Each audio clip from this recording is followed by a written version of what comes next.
Welcome back to another edition of Force Friday, where we talk about Star Wars theories, characters, concepts, comparisons, analyzations, collectibles, and more. And today we're going to talk about Clone Wars Season 7 since it has concluded. As a warning, I'm advising you, if you have not watched it, to not watch this video, as it's going to 1000% have spoilers. So exit now. Well, hit the ad button, whatever the advertisement was.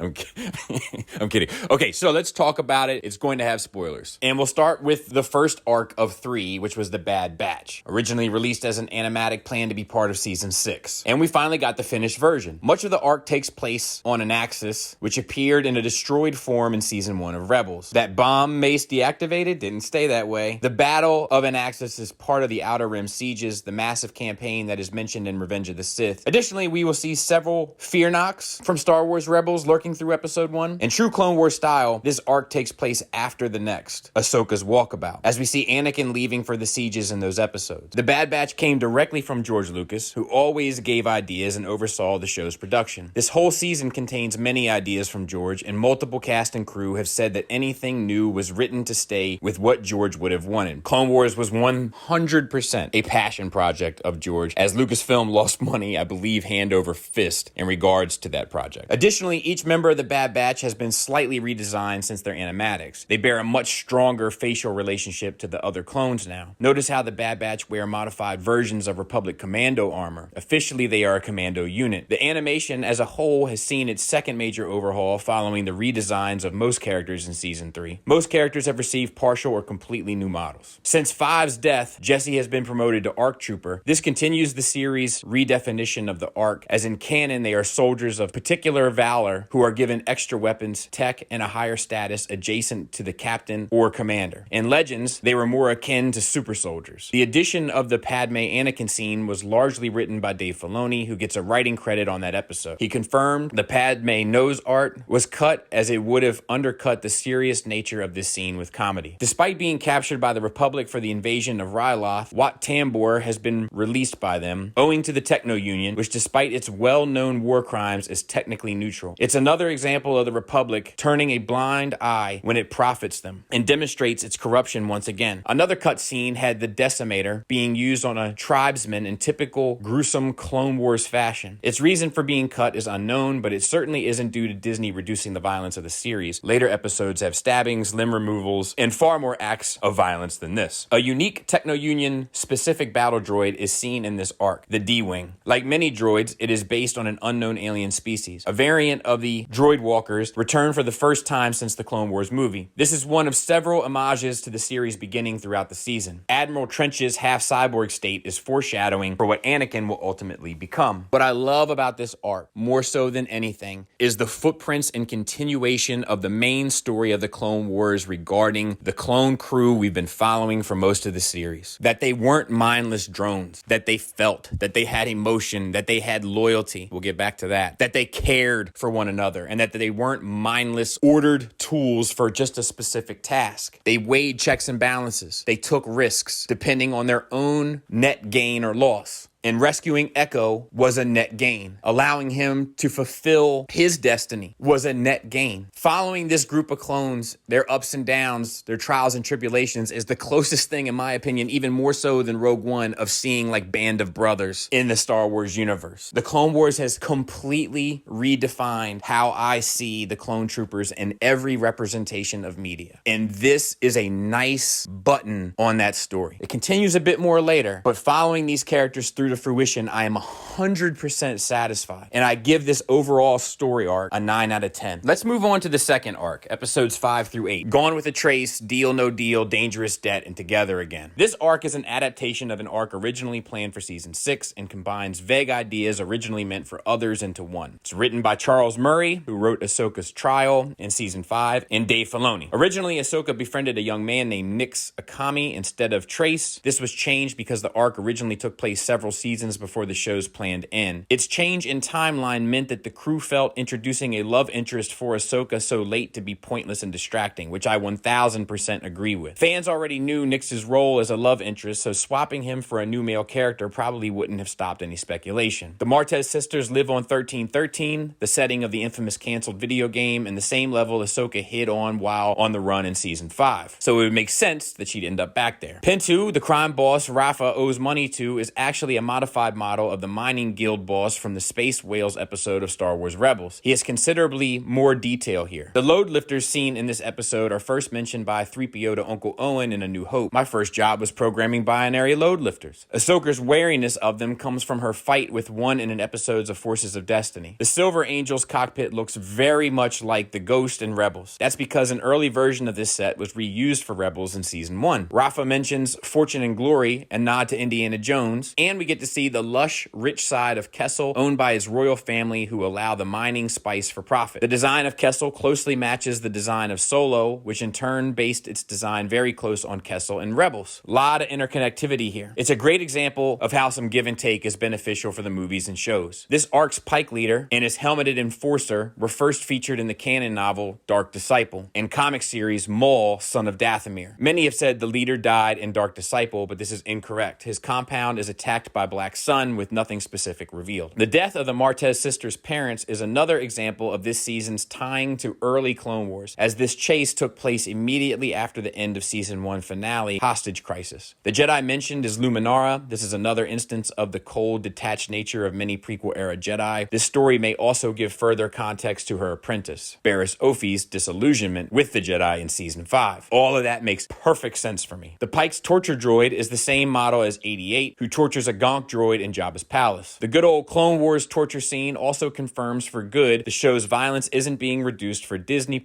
which seems to be fine with anything up to and including PG-13. I will say that torture scene is one of the darkest things I've seen in this series, which has some dark stuff in it. The Pike's dock workers are Toongs, the same species as pod racer Ben Quadineros in The Phantom Menace, who always has a special place in my heart because my brother, who was kind of hot and cold on Star Wars, didn't really care about it, but sort of was aware of it through the ether of growing up with me, used to always joke with me that character was his favorite. He never knew his name. He never knew anything about him. But if my buddies and I were having a conversation about Star Wars, my brother would always enter in with, you know who the coolest character is? That one whose ship won't start and he's got to punch it. Anyway, Maul's design is largely the same as his season 5 look, though with the addition of his hood to bring him closer to his Solo look. Additionally, we see his criminal syndicate has become Crimson Dawn, which was formed in season 5. It's another great example of the movies building on the shows and vice versa. Ursa Wren, Sabine's mother from Star Wars Rebels, returns here, and in the Siege of Mandalore, we later see her helmetless, and she bears a striking resemblance to her daughter. This arc overall, for me, feels very much like Clone Wars, and I'll tell you why. It's my least favorite of the arcs, just because it doesn't push the overall narrative much further. It does a lot of world building, it does a lot of tying different elements together, be it Rebels, Solo, the past Clone Wars, etc., which is all good and fine, but it doesn't do much for Clone Wars as a whole, specifically this season. But you know what? That's how Clone Wars was. You'd have really good arcs, followed by really mediocre arcs that would do some world building or tie a little facet here and there together. That's just, in my opinion, the formula and recipe of what makes Clone Wars Clone Wars. It's the reason why there is a quote-unquote required reading Clone Wars list. Not every episode needs watching to get the full gist of the story. And this feels like on par with that. I give this specific arc a 7 out of 10. I really enjoy episode 3 of this arc, 7 I suppose, and stand by my feelings as it being one of the darkest pieces of Star Wars media we've ever seen. Along with that, I'll say that I love the stuff they did regarding the death of the Martez sisters' parents, how that ties to the Jedi Council at the time, etc., etc. And once again, we touch on the idea of loyalty. Ahsoka to Trace, Trace to her sister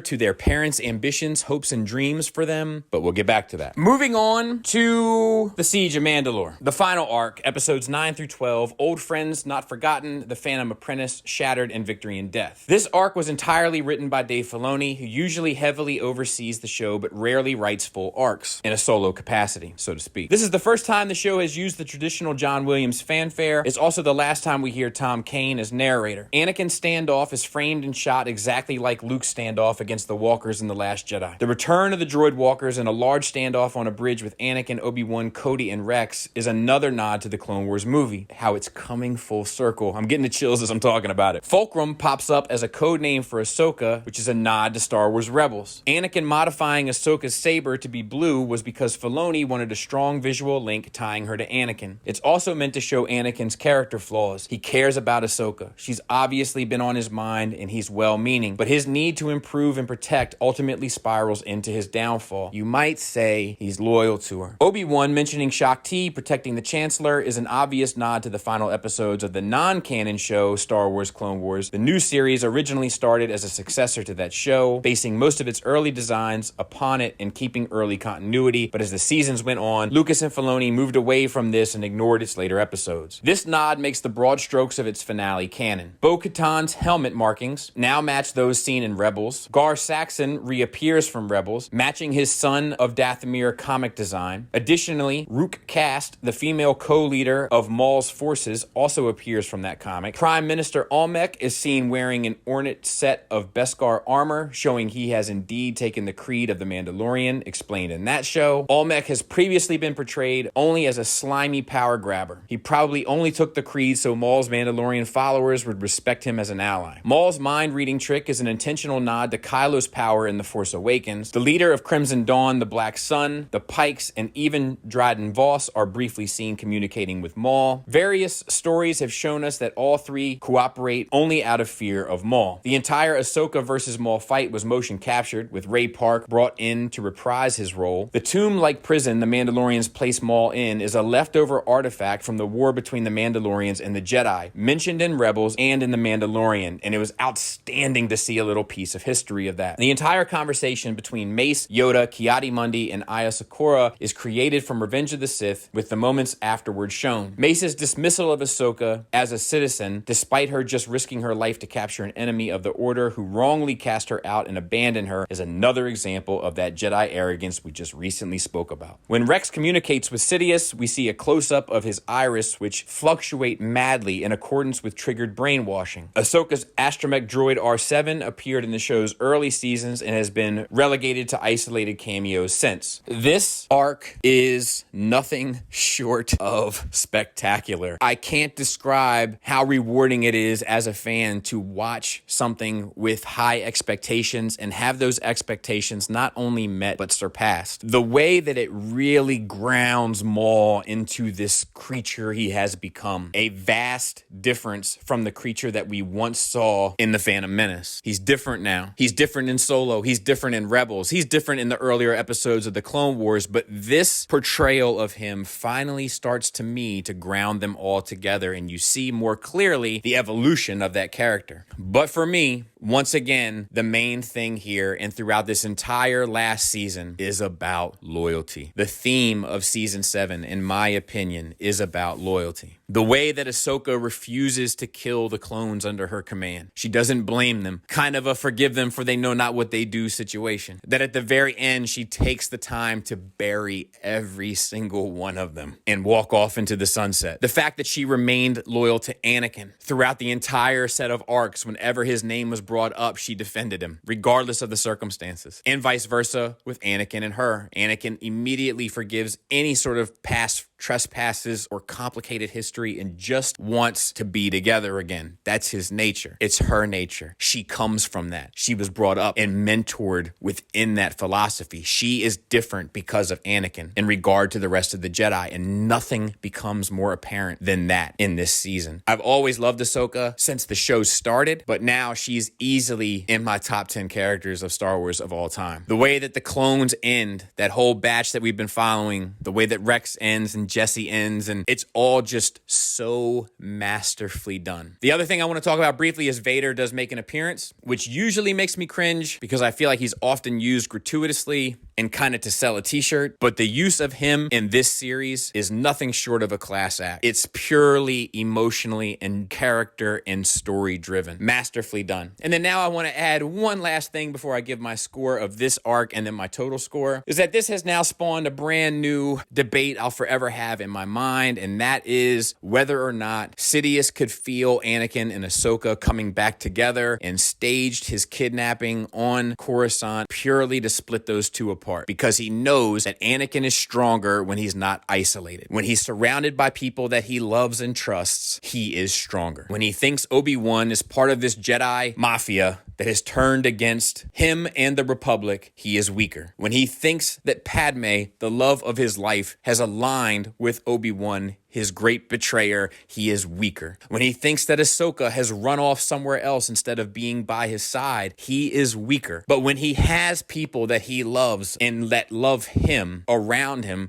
he is stronger. Not in terms of power, in terms of conviction. But where Anakin ends up in episode 3 is pretty much completely isolated. And the only way to successfully do that, in addition to what we see in episode 3, is to take Ahsoka out of play. And Ahsoka is taken out of play because the Chancellor has been kidnapped. Oh, I love that so much. So let's get into scores. I give this arc a perfect 10 out of 10. I can't remember the last time I gave anything a 10 out of 10, but this gets it from me, which gives the overall arc average of 8.5 if we round down. That's a pretty strong offering. Sad to see it end, but I can tell you it's the first thing that has ended in the past year that has left me satisfied. And I have to take comfort in that. What a great series. Definitely my top 5 animated programs of all time. And it's really competing for numero uno. Thanks for listening. Thanks for watching. Until next time, take care.